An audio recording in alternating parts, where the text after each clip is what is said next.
Welcome to Supply Chain Now, the voice of global supply chain. Supply Chain Now focuses on the best in the business for our worldwide audience, the people, the technologies, the best practices, and today's critical issues, the challenges and opportunities. Stay tuned to hear from those making global business happen right here on Supply Chain Now. Hey, good morning, everybody. Scott Luton and the one and only Kevin L. Jackson with you here on Supply Chain Now. Welcome to today's show. Kevin, how you doing? Hey, I'm good. Today's show is going to be great. We're going to talk about cybersecurity. I love cybersecurity. And it's going to be, we're really going to start helping people get ready for 2023. These business leaders, where they focus on what is your resolutions for the new year? What are your 5 cybersecurity resolutions or priorities as a manufacturer in 2023? That is right. And of course, cybersecurity, one of the biggest topics of our time, whether you're in global supply chain or certainly manufacturing, which is going to be a big focus here today, or global business. So it should be a great episode. Kevin, we should add that today's episode is presented by our good friends at Microsoft. We're going to be touching on some of the really big things that they're doing in industry, including the world of manufacturing, a little later on. Absolutely. All right, so Kevin, are you ready to introduce our guests here today? Yes. Well, I am too. And so with no further ado, I want to welcome in our 2 featured guests, Karen Braxton, Vice President with Technogen Cybersecurity LLC. Karen, how you doing? I'm well, thank you. How are you, Scott and Kevin? Doing wonderful. Yeah. Great to have you. Thanks for having me. You bet. And you're joined by Bruce Spector, Chairman of the Board with Baltimore Cyber Range LLC. Bruce, how you doing? Very, very well. Welcome. Thank you for having us. You bet. Really enjoyed the pre-show conversation. Kevin, what were you saying? Yeah, I got an opportunity to visit the Baltimore Cyber Range a while ago, and they've actually improved since I did. But they were really impressive. They were so good that the Kingdom of Saudi Arabia asked me to go evaluate them as a benchmark for their national cybersecurity standards. Wow. Bruce, that is some high praise, huh? It sure is, and I remember that, and it's very, very exciting for us. Well, we're going to learn a lot more about both your organization and Technogen and what Karen's been up to here momentarily. But hey, Kevin and Karen and Bruce, before we do that, in great tradition we've had here at Supply Chain Now and Digital Transformers, with the award-winning podcast Kevin has been leading, we like to get to know our guests a little better. And we like to start with this very simple question of where you grew up. So you got to give us the goods on your upbringing. And Karen, I want to start with you. So tell us, where did you grow up? I grew up in Carroll County, Maryland, a little small town called Westminster. Most people haven't heard of, unless you're local, in the country. And went to schools out there, very close to Pennsylvania, actually. You could go out through our front yard, across the mailbox, and be in PA, a couple of steps through the woods. Really? Yeah. Okay. So it's right there on the Mason-Dixon. Okay. So let me ask you this, because we love talking food here at Supply Chain Now. Me and Kevin love talking all the time. Sometimes we get to business. But what is one food dish growing up there in Westminster that's inseparable from your upbringing? My macaroni and cheese. My mom's macaroni and cheese. Wonderful. And, folks, y'all, our listeners didn't have the great opportunity to be a part of our pre-show conversation. But as we learned from Karen, that mac and cheese she just spoke of, she's legendary in her family now for cooking that and many other dishes at holidays and cookouts, you name it. So, Karen, thank you for sharing. I appreciate that. I'm sure she probably still has, Bruce. but maybe not. I'm sure she put together a huge pot for Thanksgiving. It probably was all gone before midnight. All right, no fair. You can't make us hungry now. It's not fair. It's still around midday here in the Metro Atlanta area. All right, so Bruce, that's gonna be tough to top. But what about you? Where'd you grow up? So I was born in Baltimore. I went to grade school in Baltimore, high school in Baltimore, college in Baltimore, raised my kids in Baltimore, And as John Mellencamp would say, they'll probably bury me in Baltimore. And there's only one thing worse than somebody born in Baltimore is somebody that likes being from Baltimore because they praise it. And I got to tell you, it's a wonderful city. Oh. Wonderful. Well, so let me ask you then. Kevin and I are both big sports fans. We're talking little sports pre-show too, sports and food. Oh, by the way, and of course, who beat the Falcons this weekend? Who beat the Falcons this weekend? I'm just saying. Kevin, that's a long list. That's a long list of who beat the Falcons this season. So, that's not fair.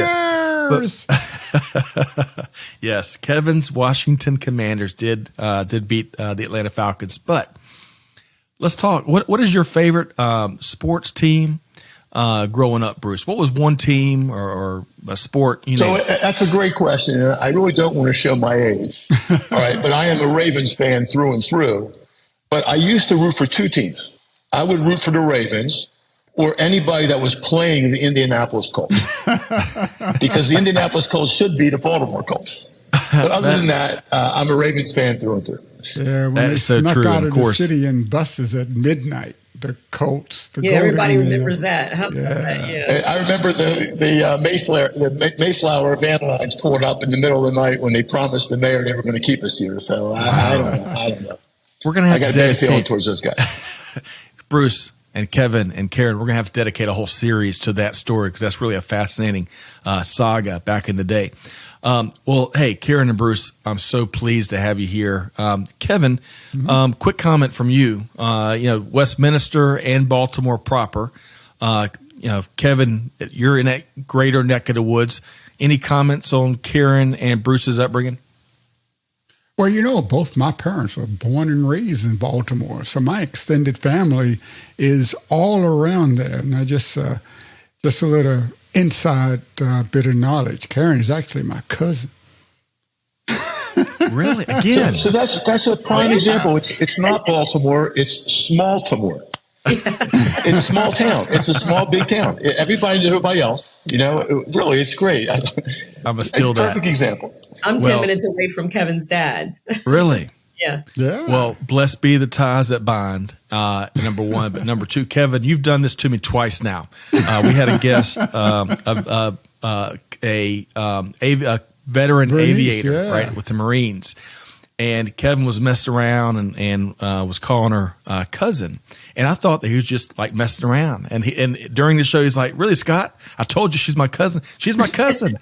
And we had a nice little moment there. But anyway, well, again, great to have y'all. Let's kind of shift gears here, and let's talk about what you and your organizations are doing. And Karen, I want to start with you. Tell us about Technogen and what the company does and your role. Okay. Technogen Cyber, we provide cybersecurity services. We also have a LMS. Part of the company is Technogen Academy, where we do cyber training. And we're going to be actually working with Baltimore Cyber Range next year on a project providing training, incumbent training.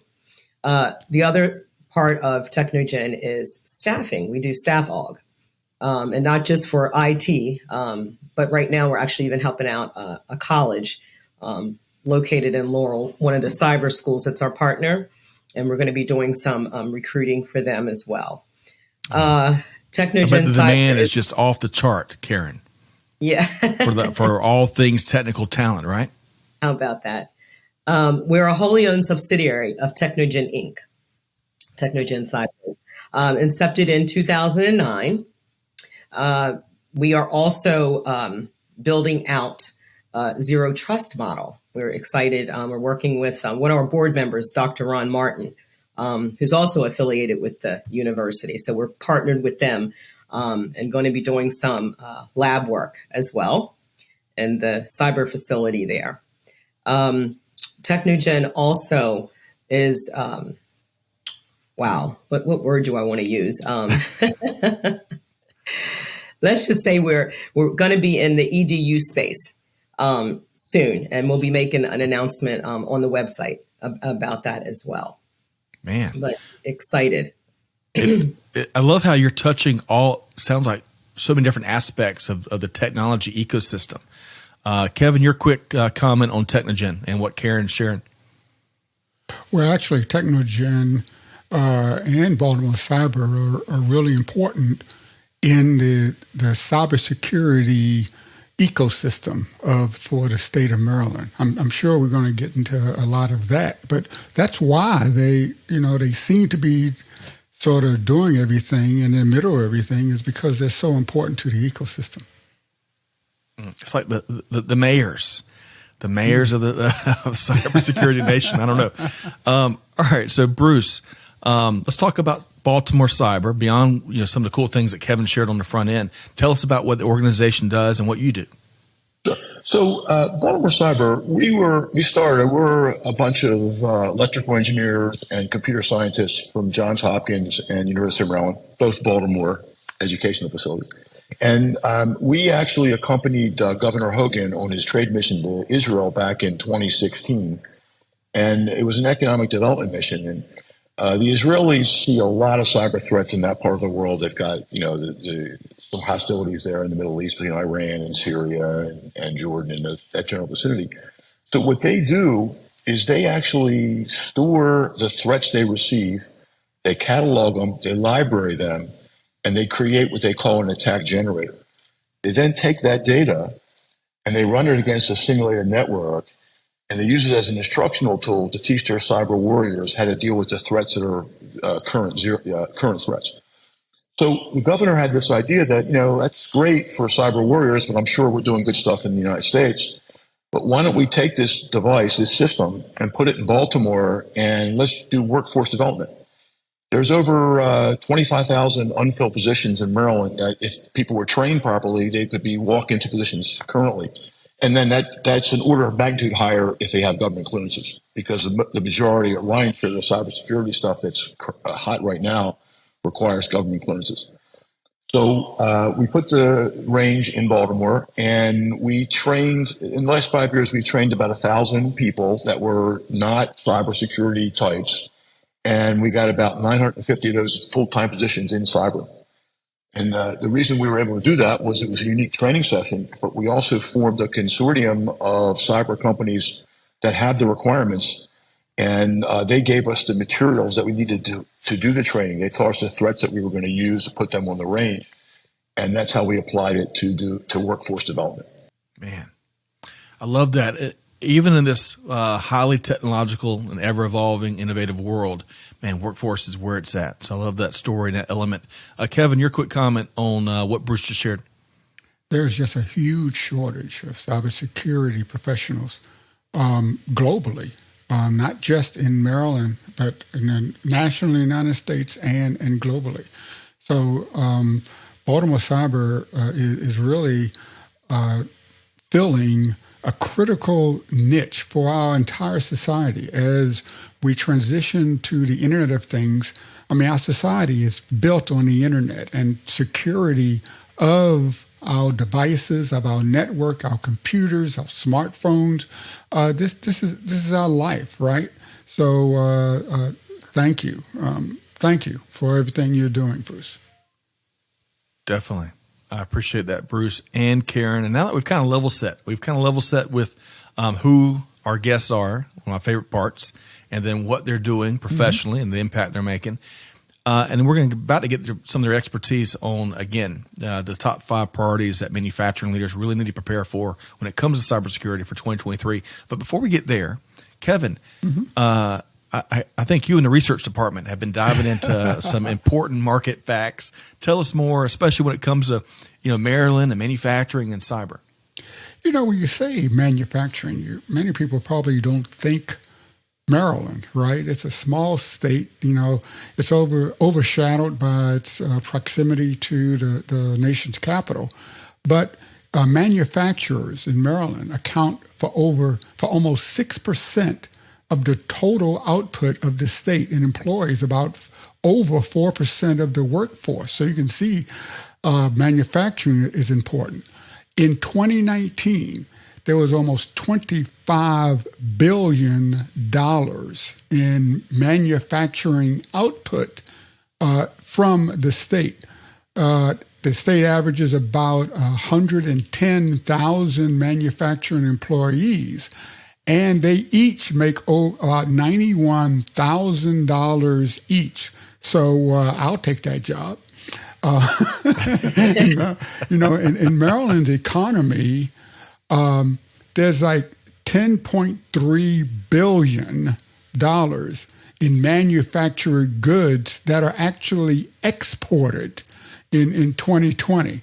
And $3 billion of that goes to our free trade agreement partners. These are countries that have partnered with the United States.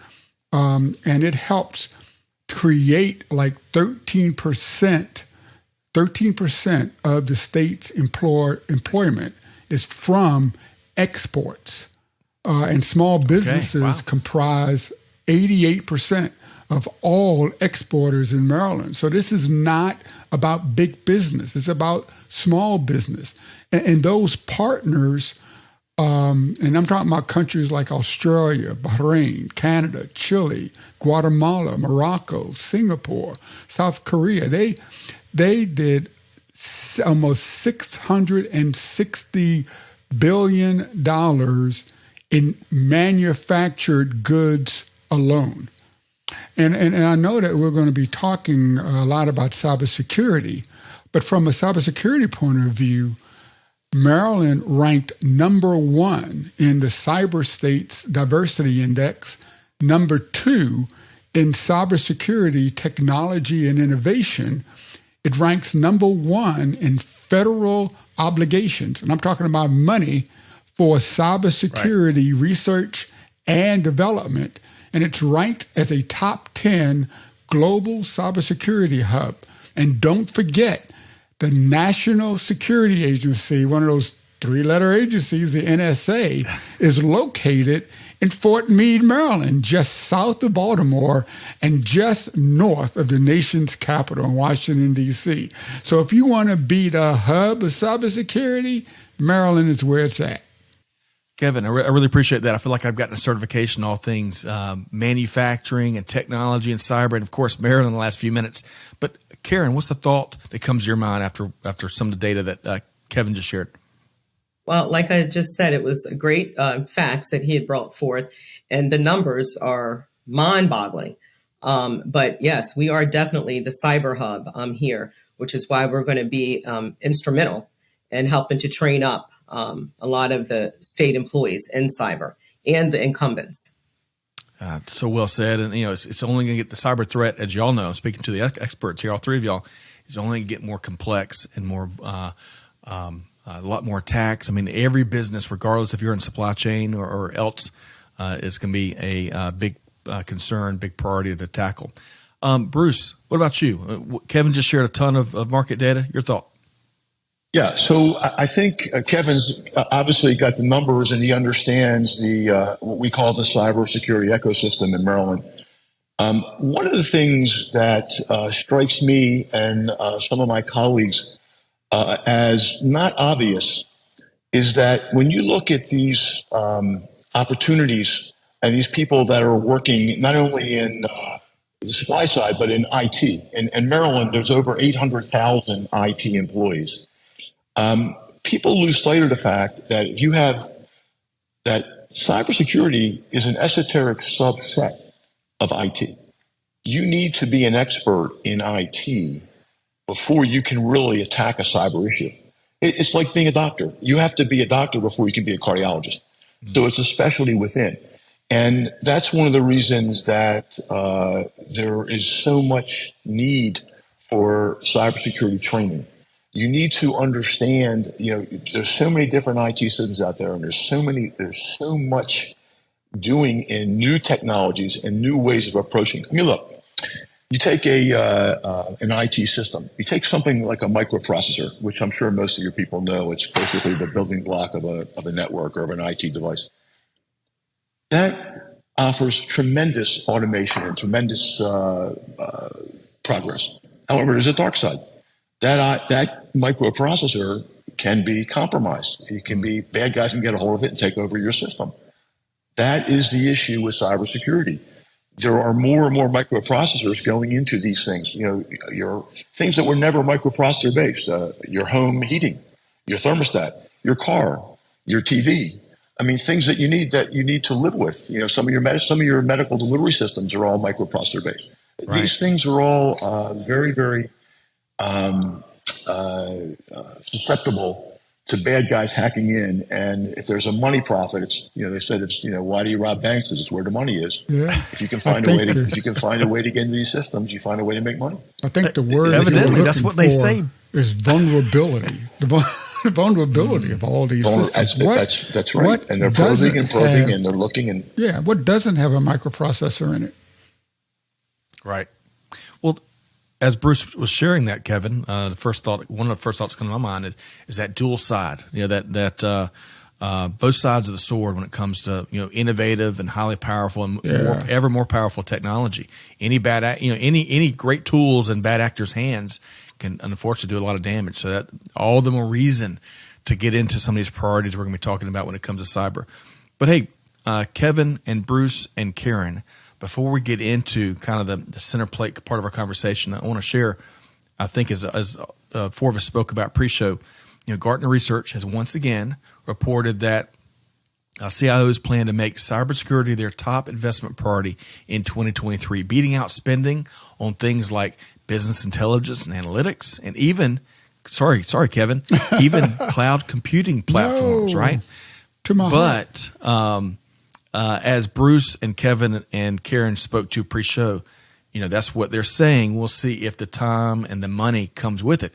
But Leslie Salmon had a great quote in the Wall Street Journal not too long ago. She's a global chief information officer for Kellogg, right? Mm-hmm. She's quoted as saying, "If I get a budget challenge, it doesn't come out of cyber." So we'll see in the new year. Okay, so with that backdrop, let's dive into some of the cybersecurity priorities, the top 5, we'll call it, cybersecurity priorities for manufacturing leaders as we head into 2023. So, Karen, let's start with you. What are 2 priorities that manufacturing leaders really should be considering? I believe number 1, first one should be the manufacturing systems. They need to take a look and have a holistic approach to cybersecurity, right? They're not doing that now across the board. And number 2, I believe they need to establish and enforce policies and procedures. We got standards, you have compliance, you have regulatory, items. So I think once that stuff's done and it's done across the board through academia, government, they should consider this. Should be considering if they're not. I'm really happy ahead, that Kev. you start off with those 2 items because all too often cybersecurity has been a bolt-on, right? It's something you do after you finish everything else. And you can't take a holistic approach unless you think about how cybersecurity is linked to everything else. And then these organizations must put in policies and procedures, but more important than putting in the procedures, they have to enforce those procedures. I mean, too much lip service into what we should do. Yeah, we can't enough lip service leadership, right? It's all about deeds, not words.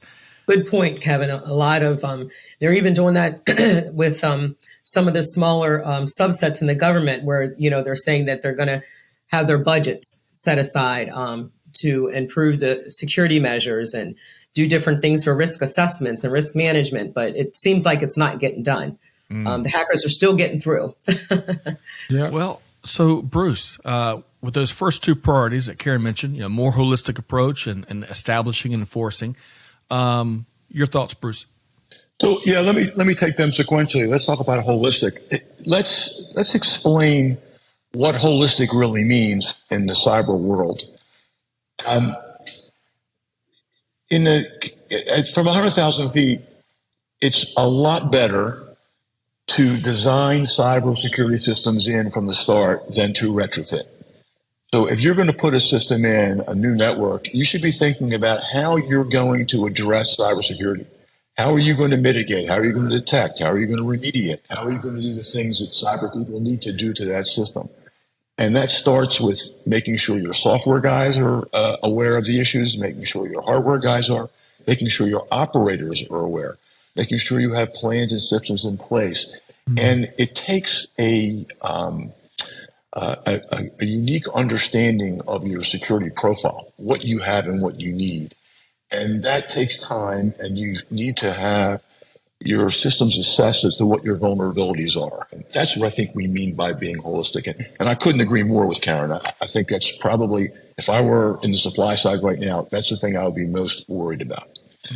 But if in 2023, you're going to start to see something else, and this talks to the second topic, you're going to see the U.S. government get a lot more involved in the regulatory side of cyber, because the government's starting to realize some of the issues. I mean, look at Colonial Pipeline. You had gas lines because you had a breach in cyber that was completely preventable. And we'll talk about that in a little while. But if you look at what the government's going to do, I know Baltimore Cyber currently, we actually provide the proficiency testing for government assessors to assure that the clouds are safe for government data. So if you're an assessor and you're going to determine whether Amazon Web Services or Microsoft Azure or any of the major cloud systems can hold government data, they have to be assessed by the government to meet certain minimum requirements. These requirements are dictated by NIST, the National Institute of Standards. So that requirement is just for clouds. Now, that's a relatively small subset of the IT world. Now, there's this new board that's come out that if I were in the supply side, I would want to know about this. It's called CMMC. It's a Cybersecurity Maturation Model Certification. What CMMC is going to do is by 2025, if you are a U.S. government DoD contractor making anything, be it guns, butter, or IT systems, you're going to have to be deemed that you know what you're doing in cyber, or you will not be able to get a government contract. Now, if you are an executive in the supply side or supply chain, I think it behooves you to understand what that is. And it's going to cost you money, and you're going to have to spend some time on getting your staff trained. But it's something that's going to be necessary for you to do business. Yep. And if you don't pay attention to that, it's going to be very, very expensive down the road, because you're going to be frozen out of opportunities that you won't be able to bid because you're not going to be qualified to go after that work. So that's where I think it's a very major thing. If I were on the supply side, I would look at that as closely as possible. Bruce, that's a great call out. That CMMC is something. Yeah. Allison Giddens, one of our hosts here at Supply Chain Now, has spoken a lot about and has been involved in kind of the community that's proliferating that. Because to your point, if you're making parts for F-22s for the Air Force, right? We got to secure those supply chains, right? Would you want would you want somebody like a rogue nation to get a hold of our nuclear weapons? I mean, of course you don't. I mean, right. And you have to have some minimum level of standard. Right now, it's the Wild West. Right. I mean, there really aren't many standards that are being enforced. My hat's off to the U.S. government. It's about time we did something like this. And I think the world needs to do more of this internationally, because there's a lot of bad things that can happen with cyber, and we've only hit the tip of the iceberg. Absolutely, the tip. And this isn't so, Kevin, let's get you to weigh in here before we continue. Yeah, this isn't philosophical, right? They built the F-22 and found out after they were building that there were actually Chinese components in it. And I'm sure you've heard about Huawei and the fact that many of our rural telecommunications infrastructure use Huawei equipment. And one of the biggest, concerns is that the equipment has cybersecurity backdoors in it, which has led the U.S. federal government to actually fund a rip out and replace of all Huawei gear in the United States. And this is because of cybersecurity concerns. And that's a sophisticated threat. And I think that's a good example of what, regulatory bodies could do to help by making sure these backdoors don't exist. But it's even more basic than that. And I keep going back to Colonial Pipeline because this is not classified and it's open and there's data. The bad guys shut down Colonial Pipeline for months. And the reason it was determined that the systems were shut down was because a live set of credentials were available on the dark web. Now, that is beyond belief that an organization like Colonial Pipeline could be shut down because somebody bought a username and a password and was able to get into the system and introduce ransomware. That's the kind of thing that regulatory operations like CMMC and things along those lines could stop. Because CMMC says, look, you need to make sure that these credentials are controlled. They have conditions that are actually documented in paperwork that you assign and agree to do. Yep. That's kind of the direction we're going in. And if I were an executive in the supply side, I would want to be looking at that very closely. All right. So let me jump in here. So a lot of great discussion, and I love the passion and the expertise between all three of y'all. So Karen laid out the first two priorities, right? The first one being all new manufacturing systems need to take that holistic approach to cyber, and then number two, need to establish and enforce policies and procedures. Bruce, I want to keep driving with your two priorities as we continue to build out this top 5 list. So yeah, I think that there, and this almost sounds trivial to state, but you need to be aware of the threats that exist in your industry. Every organization has a security profile. It's very unlikely that if you're making popcorn, that the Russians are going to be interested in what you're doing. So you probably don't need to get to the level of a security profile that you would have if you were handling top secret or classified data. But by the same token, it's possible that there's somebody around the corner that knows you guys are making money, and maybe if we didn't let you get to your records, maybe you'll be giving me some of that money. So you want to make sure you understand how those threats operate. It's an interesting comment for our viewers. There's about 8,500 known cyber threats. They live in a database. It's called the Metasploit database, and we know what they are. And somewhere close to 95% of all instances of cyber are repeat offenses. They're not what we call 0 day. 0 day is stuff that's new, it's never happened before. 0 day stuff tends to be from nation states. So it's unlike a small guy is going to be hit by a zero day threat, but it's very likely that he'll be hit with something that's known. So if you know the threats that are out there and you build the defenses to deal with it and you have a plan to remediate and detect that, you're not going to be you most likely will not be a victim. So those are the things I would say.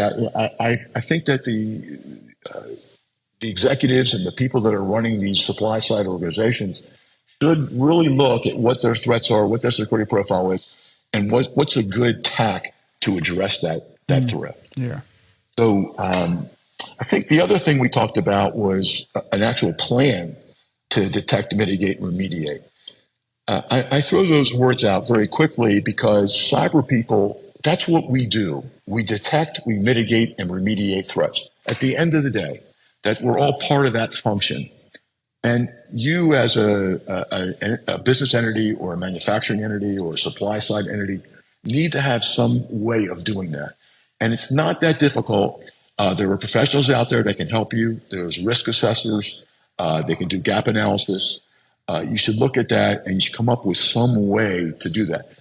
It's quite possible, and I'm pretty sure it's coming, that over the next few years, you're going to be required to do that to be in business. So if you can get a jump start on that, you'll be helping get yourself ready for the future, and you'll make yourself safer. All right. So, Bruce, you shared really of our top 5 list items number 3 and 4. Number 3, manufacturers need to understand their cybersecurity profile, current standards, and regulatory requirements. And number 4, folks, you got to be aware of the threats that not only exist in your industry, but you also have to have a plan to detect, mitigate, and remediate all cyber threats, right? So before we get to number 5, Kevin, I want to get Karen and you a chance to weigh in. So Karen, that is, man, I've got, by my count, we've got 7 full plates of things we've got to do already. Karen, weigh in. How about that? Yeah. Good points, Bruce. And I think too, a lot of the manufacturers that are out there, we were talking about policy and compliance, and we have NIST that's there. We have got CISA, Cloud Security Alliance, and Bruce had mentioned about CMMC. I think 2.0 is coming out next year. At any rate, overall, yeah, I think if the businesses understand their profile, understand their infrastructure, and protect it, can you imagine if everyone had a SOC? Okay, or we all, implemented zero trust software. Not allowing anybody in. Bruce was talking about the pipeline, the Columbia pipeline, and had they had some other type of identity credentials, multi-factor, maybe 3 or 4 ways to log in, even if the credentials were found on the dark web, possibly they wouldn't have been hacked because the person wouldn't have been able to get in if they didn't have a fingerprint or iris scan or something like that. So, yeah. Okay. Thank Great you. point. Yeah, definitely good stuff there, Karen. I'm going to have to go to the thesaurus and look up all these acronyms after today's show because you are bringing it. I do that. No, it's good. Being a veteran and being in supply chain, hey, we love our acronyms, so I really appreciate it. Just having a little fun. Okay, so Kevin, before you get to number 5, weigh in on what Bruce really was sharing with numbers 3 and 4 there. Well, one thing Bruce talked about was a cybersecurity profile. That's very important and it's very critical, but we also have to remember that a lot of this is new. Think about social media. How does your organization view social media? Is it a cybersecurity threat? Well, when you think about the fact that TikTok is owned by Chinese and that there are fears that TikTok is collecting personal information that's being sent to Beijing, could that be a problem for your company? So it's not a narrow or esoteric thing, right? Everyone is using social media. How does that fit into your cybersecurity plans? What is the threat to your organization? How do you remediate the cybersecurity threat from social media? Yeah, great point there. And just a little play on what Bruce said earlier. He talked about if you ask bank robbers, why'd you rob the bank? That's where the money is. Well, you can ask hackers, why'd you take that personal data? Because that's where the money is. To your point, Kevin. Yeah. We'll play there. Because you can. Yeah. You'll get some bonuses on that IP usage there, Bruce. I'll get miles and miles out of that. Okay, so Kevin, we're building a very healthy top 5 list of cybersecurity priorities that manufacturing leaders in particular need to take into consideration for 2023. You're the home run hitter, so bring in number 5 here. Well, we've been focusing on what the company needs to do for itself, how to protect itself. What its own regulations, its own policies. But these organizations are doing business, and they don't do business alone. They have partners that they work with. They also are selling products and services to customers and maybe other companies. So from a cybersecurity point of view, you're operating in an ecosystem also that parallels your business ecosystem. So I think number 5 is protect your cybersecurity ecosystem. Know the policies and plans of your partners, because that is a gateway to your network. Well said, Kevin. I love that, protecting that digital ecosystem. Karen, your thoughts on the 5th priority there? Very important, Kevin. As we were talking about the ecosystem, And you do have to know it. You have to understand it, or otherwise you aren't going to be able to protect your data, right? So I think businesses and industry as well need to really hone in on that. Yeah, great point. We need a digital version of Captain Planet for the digital ecosystem, perhaps. I don't know. Bruce, your thoughts on I number 5? I could not agree more, and I think it was very astute of Kevin to point that out. And I think a natural derivative of that is that you have phenomenal teamwork between primes and subs and sub-subs. And you certainly, as a subcontractor, don't want to bring your prime down because you screwed up on a cyber basis. So I think you're going to find that there's going to be a lot of not only having to have that, but it's going to be required by your customer. If you're a subcontractor and you've got to meet a certain standard to meet cyber requirements, he's not going to do business with you unless he knows you're not going to cause him problems. So I think it all works in the same vein. Well said, Bruce. Appreciate that. And Bruce and Karen, don't go anywhere. We're going to find out. We're going to make sure our listeners know how to connect with you both here as we start to wrap up today's episode. Now, Kevin, before we do that, of course, today's episode is presented in partnership with our friends at Microsoft, who's been up to some really cool things in the industry here lately, right? Right, absolutely. And when you're talking about manufacturing and technology, there's actually two sides of the house. You have information technology, or IT, and operational technology, or OT. And historically, they've never talked to one another. They've stayed on both sides of the house with a big wall between them.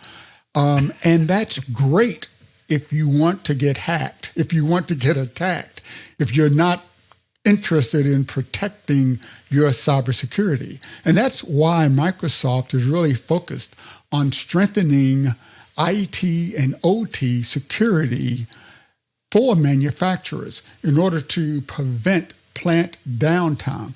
They now offer agentless IT and OT security monitoring with Azure Defender.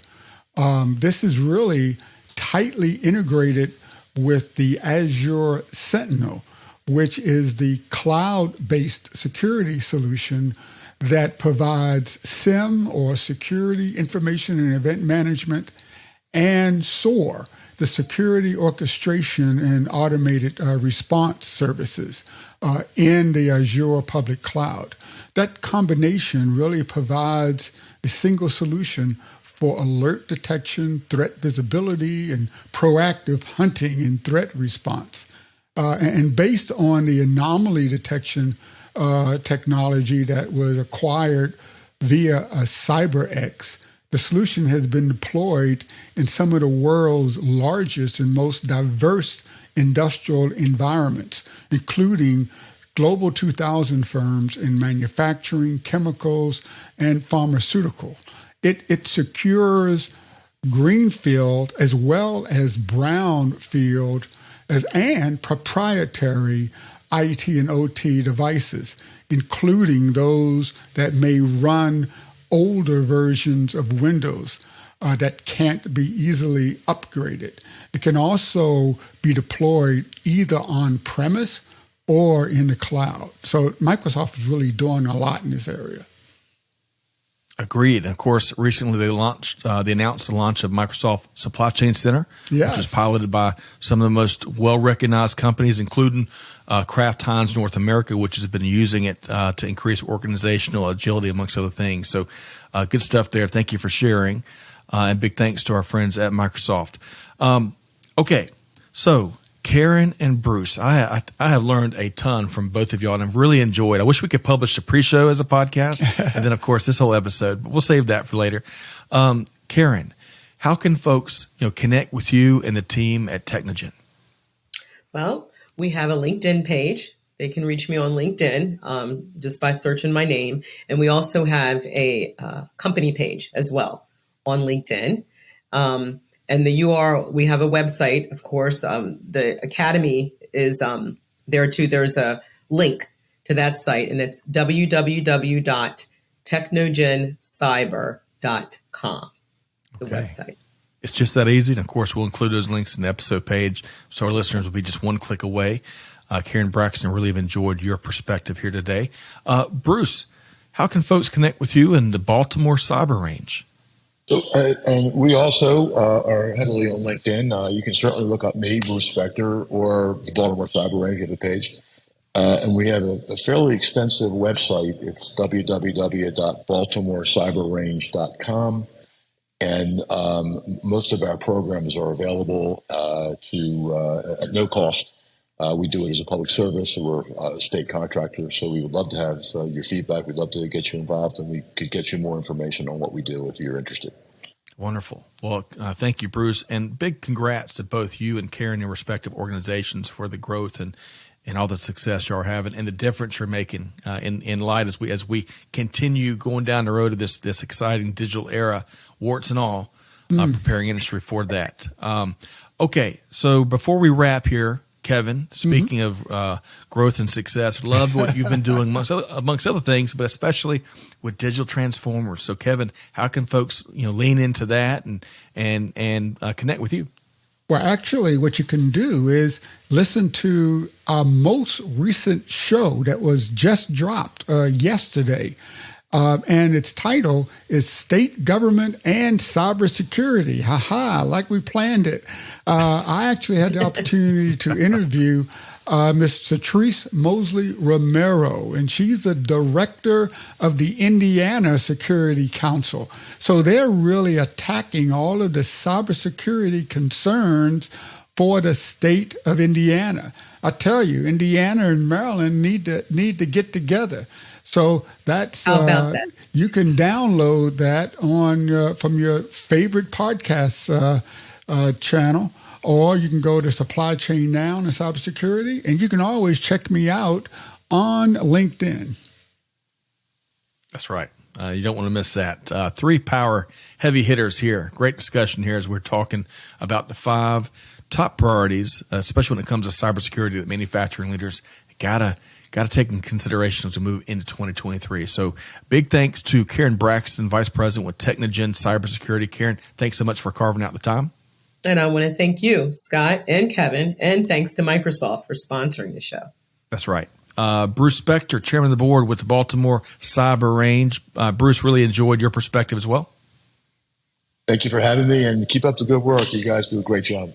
Thank you so much, Bruce. And we'll be thinking, hey, Smaltimore. I'm going to steal that from you and Karen as well. Really enjoyed that. That's not copyrighted, so feel free to use any way you like. Okay. Kevin L. Jackson, the one and only host of Digital Transformers and so much more. Sir. Kevin, always a pleasure to knock out these conversations with you. Thank you. Thank you very much, Guy. All right, so big thanks to our guests. But listeners, it's all about deeds, not words. You got to take action with these expert insights and perspective as we get ready for the new year. But hey, regardless, hope you enjoyed the episode as much as I did.